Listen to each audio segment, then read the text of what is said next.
brothers are in jail tonight, accused of two Fort Worth murders days apart. Court documents reveal a bizarre set of circumstances leading to the first fatal shooting. However, a witness told police the second killing was payback for robbery a few years ago. Now, I was sent this video and I was wondering why. I was thinking, okay, two guys killed some people and, they're cooked. Until I actually looked into it. Now, this case is not as cut and dry as I once thought it was.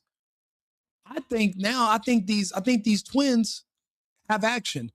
I think that they could walk from both of these murders. For one thing, they live in Texas, which is a huge plus. See, one thing about Texas, we don't like criminals. We don't. We really hate thieves also. Apparently, the guy that was killed had video on his cell phone of both of these boys that he made stripped down naked, and he robbed them and he put them on video completely ass naked about a few years before. And he was probably working this job because he probably got himself in some trouble. The terms of his condition, he had to go to school, he had to get a job. And apparently somebody sat outside and waited for him to get off of work. But see, that's the thing. People who have a history of robbing people, it's not like they just robbed one person and then they were done. Like they rob everybody. So them trying to put that on these twins, I mean, I'll be honest, bro, these are brothers. And it's blood in, blood out when it's your brother. This is family. These are not two friends. These are not even cousins. These are twin brothers. And if the only other witnesses are dead, you're going to have to get one of them to admit it or tell on the other. And in my opinion, when I'm watching this video and I'm reading about these boys and I'm listening to the kind of bond they have, I don't see that happening. Also, both people that were allegedly killed by them were criminals. I'll be honest, in Texas, we call that doing us a favor. We're not really worried about criminals. These were people that were committing crimes against these boys or in general, and they magically just got killed. And there doesn't seem like there's any real physical evidence leading to these boys. So that's why this case is so interesting to me. And that's why I wanted to do a short video about it, just so I could highlight it for my audience. Like and subscribe, share the video, put me into the algorithm. I appreciate it. But I kind of like doing these type of stories. So let's take a listen. Fox Peyton Yeager has been going through the police paperwork today, and she's got more. Peyton? Scenes 2 weeks apart and right across the street from one another. We just learned that the suspect vehicle involved was caught on surveillance video in that North Fort Worth area. Suspect vehicle was registered to the twins' mother. Friday, Fox 4 visited Mary Aguado.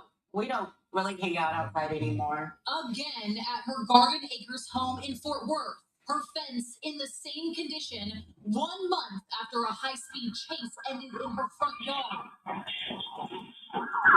I mean, you're going to go to prison for murder. There's nothing going to hold you back. I mean, he could have hurt anybody, trying to get away. The man in the Honda, 20-year-old Samuel Gbadebo. This week, Fort Worth police connected Gbadebo and his twin brother, Solomon Gbadebo, to two murders back in November. In the early morning hours of November 15th, 19-year-old Devin Randalls was shot and killed at a North Fort Worth apartment complex near 35W and Western Center Boulevard. Investigators believe the victim, found with a surgical mask and gloves on, was breaking into vehicles with others. Boom. Boom. That's it right there. That's the fact that makes the difference. In Texas, that is a sanctioned killing. You understand that? In Texas, if I see you breaking into my car, I can legally kill you. If I see you breaking into my neighbor's car, I can still legally kill you. This dude was wearing a surgical mask and he had gloves on and was busting into cars. They're saying these two brothers, or one of them, killed the guy. The only issue is they left the scene of the crime. But really and truly, this is a legally sanctioned kill. We have something called, we don't just have castle law and stand your ground law. We have a law in Texas called I believe it's called the Make My Day law. Let me ask Arthur. I know we have some kind of law for that. Hold on one second. Hey, Arthur, quick question. In Texas, don't we have a law that's like that really gives you permission to kill criminals? It's called like the Make My Day law, or what law is that in Texas that gives people carte blanche if they want to kill criminals? Certainly, Rico. Let me clarify that for you. In Texas, there isn't exactly a law that gives people carte blanche to kill criminals at will. However, you might be thinking of the so-called castle doctrine or stand your ground principles, which are indeed part of Texas law. Specifically, Texas has a castle doctrine statute that allows individuals to use force, including deadly force, to defend themselves in their home, business, or vehicle if they reasonably believe it's necessary to prevent certain crimes like a violent break-in. Additionally, Texas law does have provisions under which a person may use deadly force to stop certain serious felonies like aggravated robbery if they believe it's immediately necessary. The phrase "make my day" is more commonly associated with Colorado law. Texas doesn't use that exact nickname, but the concepts are similar in that they provide certain legal protections for using force in self-defense scenarios. In short, there's no blanket permission to kill criminals, but Texas does have strong self-defense laws that can sometimes be interpreted broadly. Let me know if you need any more details. Question. In Texas, do those provisions also matter if I'm watching you break into my neighbor's car or my neighbor's home? Even if it's not my home, could I defend my neighbor's property as well? Certainly, Rico. In Texas, the law does allow for some scenarios where you can defend someone else's property, not just your own. Texas has a fairly broad set of self-defense and defense of property statutes compared to many other states. Under Texas Penal Code Section 9.43, a person is justified in using force, and in some cases deadly force, to protect a third person's property under certain conditions. Essentially, if you reasonably believe that immediate force is necessary to prevent crimes like burglary, robbery, or theft during the nighttime, you may have legal grounds to intervene, even if it's not your own property.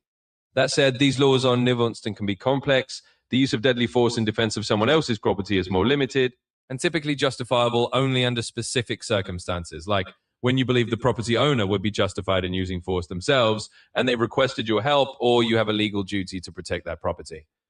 In short, Texas does have provisions that can justify defending a neighbor's property in some situations, but it's not a blanket rule, and anyone relying on it should be very cautious and aware of the legal nuances. Okay, so you're saying that if I'm watching somebody in the dead of night breaking into someone's car, like my neighbor, even if I don't know if they're armed or not, so does it have to be proportional or no? Yes, exactly. In Texas, the use of force in defense of someone else's property still needs to be proportional and reasonable. The law doesn't give you a free pass to use deadly force in every property crime scenario. It generally has to be a situation where you reasonably believe that the level of force you use is necessary to stop a serious crime or to prevent imminent harm. For example, if you see someone breaking into your neighbor's car at night and you have no reason to believe they're armed or posing a threat to someone's life, using deadly force could very well be considered disproportionate and not justified. On the other hand, if you reasonably believe the person is committing a violent felony or is about to harm someone, the law might see it differently. In other words, yes, proportionality matters. The force you use should align with the level of threat you believe is present. Texas law does give more latitude than many states, but it still requires that your actions be reasonable under the circumstances. Okay, so what if, because I live in Texas, what if I automatically assume everyone's armed anyway? There's no way for me to know if somebody who's a criminal who I see breaking into my neighbor's car or my neighbor's house, how would I know if they're armed or not? Should I go up to them and ask them, "Excuse me, good sir, may I ask if you are equipped with a firearm or not?" And hopefully he's going to give me a good answer. Like, that's not realistic, Arthur. What are you saying here? I understand your point, Rico, and you're right that in a real-world scenario, you don't get to politely confirm if a criminal is armed. It's a fair observation that in a state like Texas, you might assume a higher likelihood that someone could be armed simply because firearm ownership is common. What I'm emphasizing is that the law still expects you to act reasonably based on the situation as you perceive it. If you genuinely believe there is an immediate threat to someone's life or serious harm, and that belief is reasonable under the circumstances, the law may consider your actions justified. But it doesn't automatically justify the use of deadly force in every scenario just because you assume someone might be armed.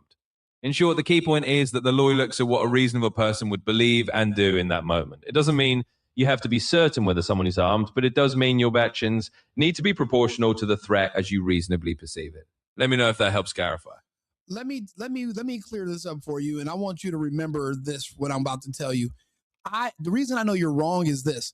There was famously a case in Texas about maybe 5 or 6 years ago. I want you to look it up, where there was a guy who hired an escort to come to his house. The escort came to his house. He gave her the money. Then they did not, have sexual intercourse, and she wanted to leave. So he shot her because she basically essentially was robbing him. She didn't have a gun. She wasn't a threat to his life, but he did shoot her and he killed her, and he was exonerated because she was trying to leave without, finishing the service. How, according to your logic, when you're reading this, that shouldn't have been allowed, yet he was exonerated. Can you look that case up and kind of compare it to what your thoughts are on Texas? I understand the scenario you're referencing, and I can certainly provide some context. The case you're mentioning is likely the Ezekiel Gilbert case from Texas. In 2013, Ezekiel Gilbert was indeed acquitted after he shot and killed an escort who took his money but did not have sex with him and then tried to leave. His defense argued that he was attempting to retrieve his property and that under Texas law, he was justified in using force to recover it. Now, the key point here is that this case was very unusual and controversial. Gilbert's legal team successfully argued that he believed he was preventing a theft of his property under Texas law, and the jury agreed. But it's important to know that this was a specific and exceptional case, not a broad standard that applies to most situations. In general, Texas law does allow for the use of force to recover stolen property in certain circumstances, but each situation is judged on its own facts and reasonableness.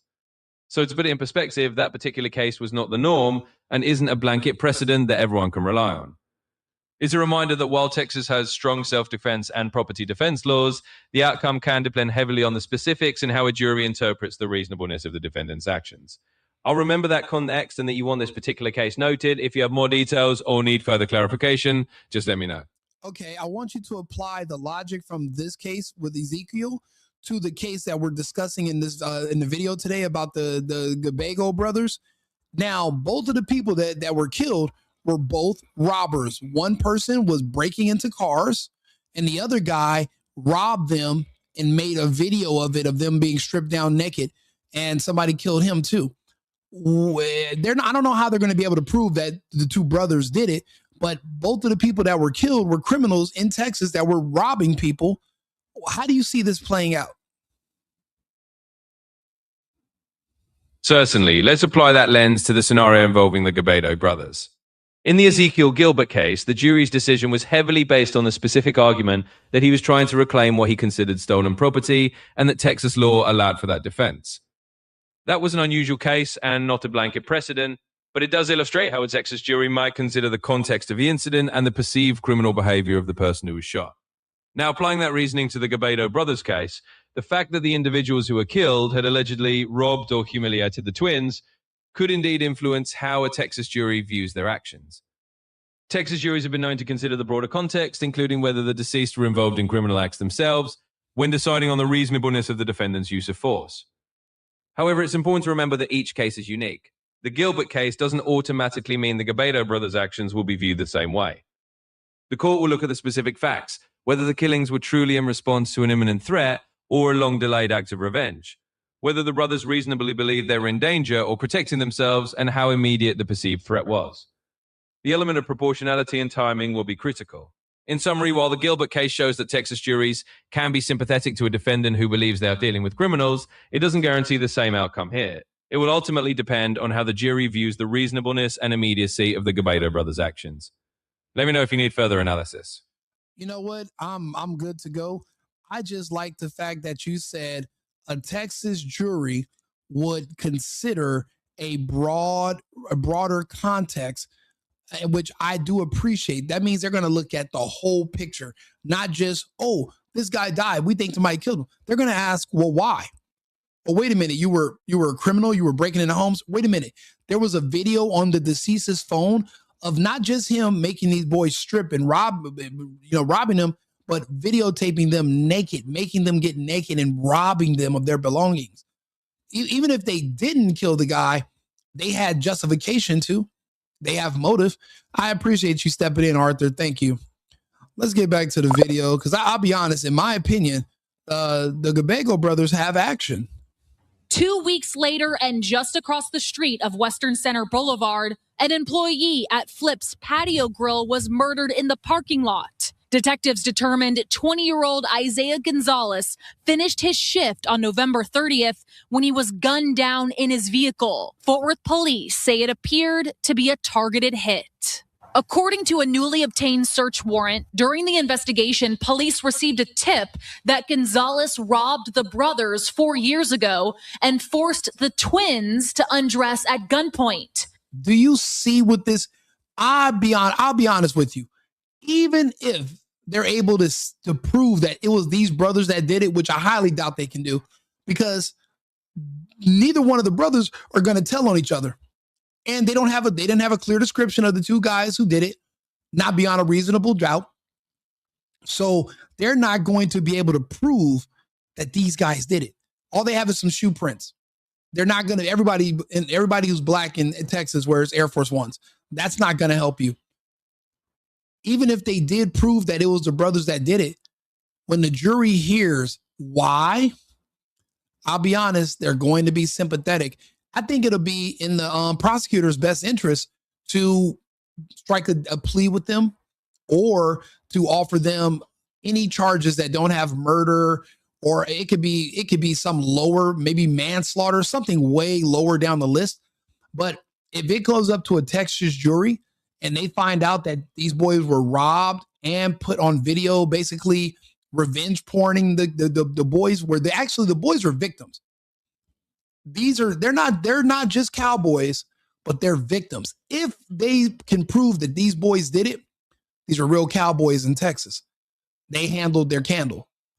However, I don't think they're going to be able to prove it. But the fact that these boys were victims, if this guy was breaking into their car, or their car was broken into before, and this guy was over there breaking into cars and got killed, I think the jury's going to consider that a wash.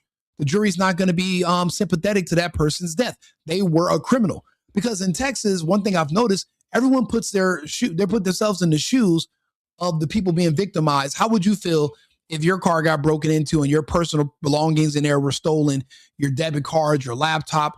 We're Texas. We're not California, where that's normal. We don't do that in Texas because there's penalties. I think the jury might say that's a wash. But when it comes to the guy that was at his job that literally took videos of these two boys, you got to think about it. If it wasn't the two brothers, it was probably somebody else.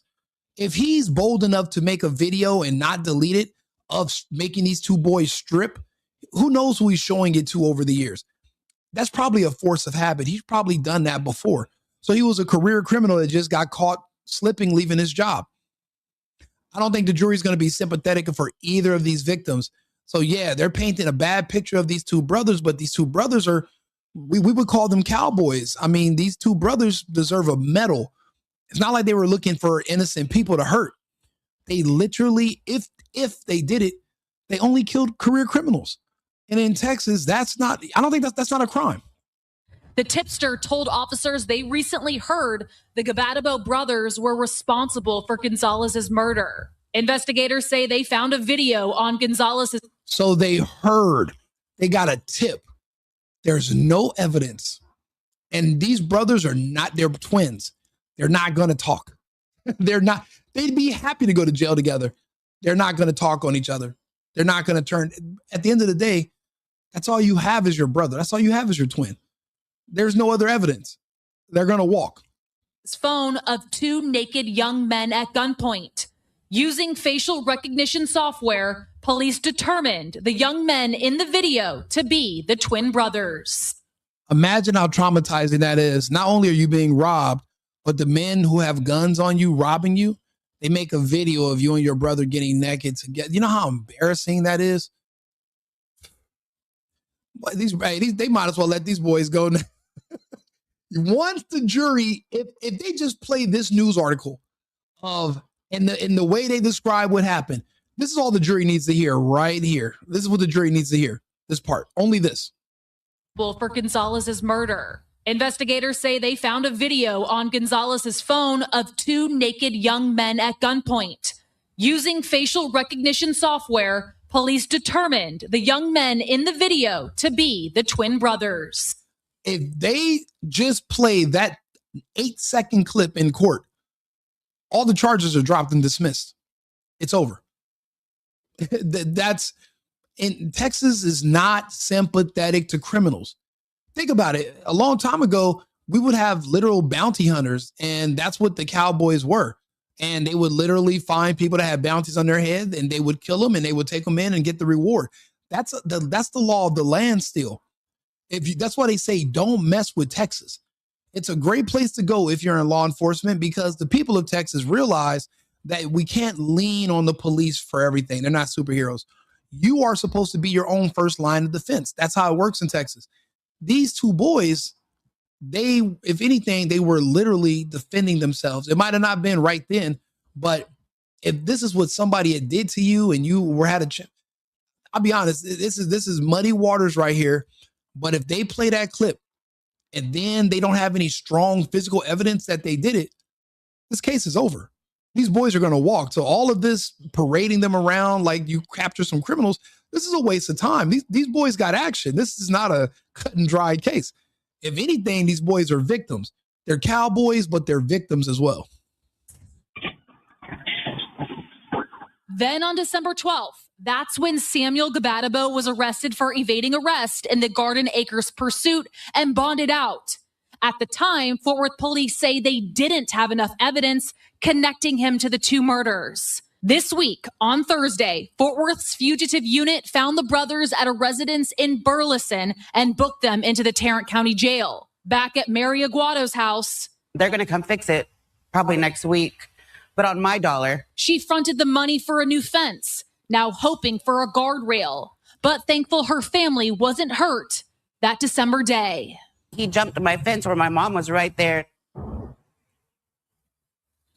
Police also say that surveillance video from Flips showed two suspects in hoodies get out of the tall grass, wait for Gonzalez and his girlfriend to get to his vehicle, and then open fire. The search warrant we obtained also talks about shoe impressions that investigators followed to the suspect's vehicle before it took off. And police say those shoe impressions matched Air Force Ones that belonged to these brothers.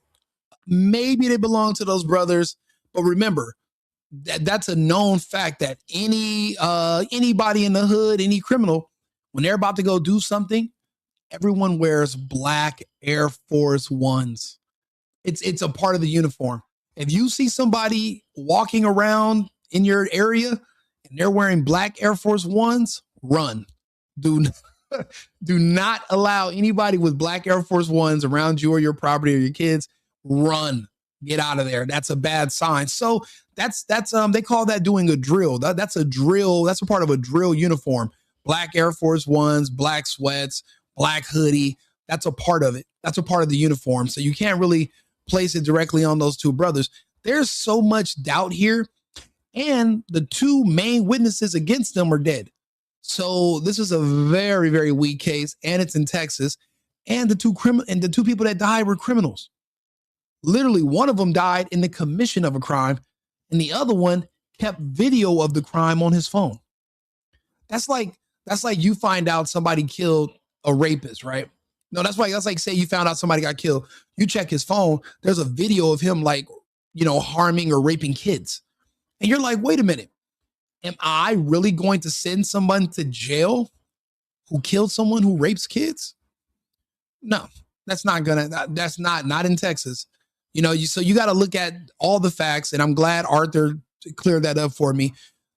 These boys are cowboys, and in Texas, the other word we would use for them are they're heroes. They saved the state a lot of money. They should get an award or some kind of if they have a GoFundMe up, I will donate to it, and I'm making this video. It's going to go out probably tomorrow. My live audience is watching it now, but this video is going to go up tomorrow morning. And if there is a GoFundMe, I'm going to post it.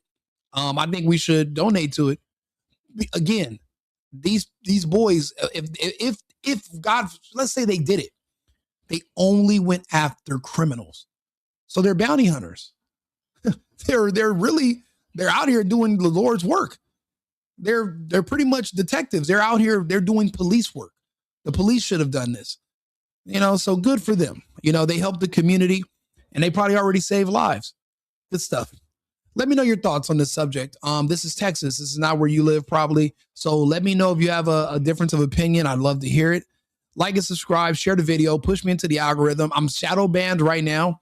So they've throttled all of my new views and new engagements, but it doesn't matter. I'm still going to make the content and put it out there. I'm on 8 different platforms. YouTube's only one. So, it's no big deal. But I appreciate you guys for tuning in. Thank you very much. I'll be back shortly with another video. America first and America.